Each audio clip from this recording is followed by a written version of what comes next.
আজ আমরা শুনব কিয়ামত কিভাবে সংগঠিত হবে, কেমন ভয়ঙ্কর হবে, আর কিভাবে কিয়ামতের দিন মানুষকে কবর থেকে তোলা হবে। একদিন পৃথিবী ঠিক আগের মতোই চলবে, মানুষ নিজেদের কাজে ব্যস্ত থাকবে, কেউই জানবে না আজই শেষ দিন। তখন হঠাৎ আকাশ থেকে ভয়ঙ্কর আওয়াজ আসবে, মানুষ থমকে যাবে, পাখিরা আকাশ থেকে পড়ে যাবে, পাহাড় ভেঙে যাবে, আকাশ চিরে যাবে। ইসরাফিল আলাইহিসসালাম সিংহা নিয়ে দাঁড়িয়ে থাকবেন। আল্লাহ বলবেন, ফু দাও সিংহায়। এক মুহূর্তে সারা পৃথিবী থেমে যাবে। সিংহার আওয়াজ হবে এত ভয়ঙ্কর যে মানুষ সেই শব্দে পড়ে যাবে মাটিতে, মায়ের বুক থেকে বাচ্চা পড়ে যাবে, আকাশের পাখি, সমুদ্রের মাছ, জিন, মানুষ সবকিছু মুহূর্তেই ধ্বংস হয়ে যাবে। কেউ পালানোর সুযোগ পাবে না।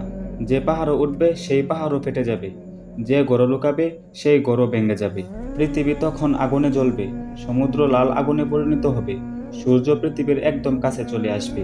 মানুষ দৌড়াবে কিন্তু কেউ বাঁচবে না, সবাই মারা যাবে, সবকিছু শেষ হয়ে যাবে। পৃথিবী হবে একদম ফাঁকা, না থাকবে আলো, না থাকবে শব্দ, না থাকবে মানুষ, শুধুই নীরবতা, শুধু একমাত্র আল্লাহ তাআলা বেঁচে থাকবেন। তারপর আবার আল্লাহ তাআলা আদেশ দিবেন ইসরাফিল আলাইহিসসালামকে, হে ইসরাফিল, আবার সিংহায় ফু দাও। তখন পৃথিবী কেঁপে উঠবে, মাটির নিচের মৃত মানুষগুলো জীবিত হতে শুরু করবে। মানুষের হাড়, মাংস, চামড়া একে একে জোড়া লাগবে, চোখ খুলবে, হৃৎবিন্দু দুকবুক করবে, আর মানুষ কবর ফেটে বেরিয়ে আসবে। কেউ বলবে, কে আমাদের ঘুমের জায়গা থেকে তুলল? উত্তর আসবে, যিনি তোমাদের প্রথম সৃষ্টি করেছিলেন তিনি আজ তোমাদের তুললেন। প্রিয় দর্শক, একটু ভাবুন তো, এক বিশাল সমতল ময়দান, যেখানে মাটি ফেটে লাখো কোটি মানুষ বেরিয়ে আসবে। কেউ নগ্ন, কেউ অন্ধ, কেউ ভয়ে কাঁপবে। সব মানুষ হবে একসাথে, আদম আলাইসাল্লাম থেকে শুরু করে শেষ মানুষ পর্যন্ত। সবাই দৌড়াবে ময়দানুল মাহশরের দিকে। সেই দিন সূর্য থাকবে মাথার এক হাত উপরে, তাপ এমন হবে শরীরের ঘাম মানুষের মুখ পর্যন্ত ডুবে যাবে। সবাই চিৎকার করবে, হে আল্লাহ, আমাদের হিসাব শুরু করো, এই কষ্ট আর সহ্য হচ্ছে না। ওই দিন কেউ কারো দিকে তাকাবে না। বাবা সন্তানকে বলবে, তুই আমার থেকে দূরে যা। মা বলবে, আমি তোকে চিনি না। প্রত্যেকেই নিজেদের মুক্তির চিন্তায় পাগল হয়ে যাবে। তারপর প্রত্যেকের সামনে খাতা হাজির করা হবে। খাতায় থাকবে প্রতিটি কাজ, প্রতিটি নামাজ, প্রতিটি দোয়া এবং প্রতিটি গুনাহ। যাদের খাতা ডান হাতে দেওয়া হবে তারা আনন্দে বলবে, দেখো আমি সফল। আর যাদের খাতা বাঁ হাতে দিবে তারা কাঁদবে আর বলবে, হায় আফসোস, যদি আমি এই দিনের জন্য কিছু করতাম। তারপর আল্লাহর সামনে রাখা হবে এক বিশাল পাল্লা, এক পাশে ভালো কাজ, অন্য পাশে মন্দ কাজ। যাদের কাজ ভালো হবে তারা জান্নাতে যাবে, যাদের কাজ মন্দ হবে তারা জাহান্নামে যাবে। কেউ বলবে, হে আল্লাহ, আরেকবার সুযোগ দাও। কিন্তু আল্লাহ বলবেন, আজ আর কোনো সুযোগ নেই। এরপর সবাইকে যেতে হবে জাহান্নামের উপর টানানো সিরাত সেতু দিয়ে। সেতুটি হবে তুলার থেকেও দাঁড়ালো, চুলের চেয়েও পাতলা। ইমানদাররা বিদ্যুতের গতিতে পার হয়ে যাবে। যারা জাহান্নামী, কেউ দৌড়াবে, কেউ পা পিছলে পড়ে যাবে জাহান্নামের গভীরে। জাহান্নামের আগুন তখন গর্জন করবে আর বলবে, আমাকে আরো দাও।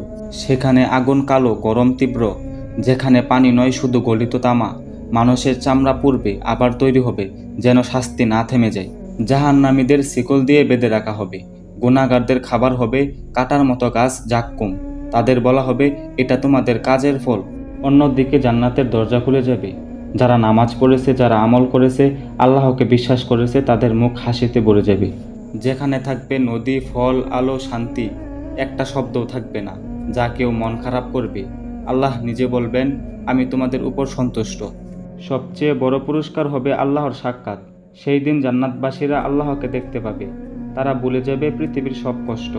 সব বিচার শেষ হলে আল্লাহ ঘোষণা দিবেন, আজ থেকে আর মৃত্যু নেই, আজ থেকে চিরকাল জীবন। জান্নাতবাসীরা থাকবে চিরসুখী, জাহান্নামবাসীরা থাকবে অনন্ত শাস্তিতে। তখন পৃথিবীর আকাশ সব বিলীন হয়ে যাবে, শুধু থাকবে আল্লাহ তাআলা চিরদিনের জন্য। প্রিয় দর্শক, একদিন এই পৃথিবী শেষ হয়ে যাবে, তোমাকেও সেই পথে যেতে হবে।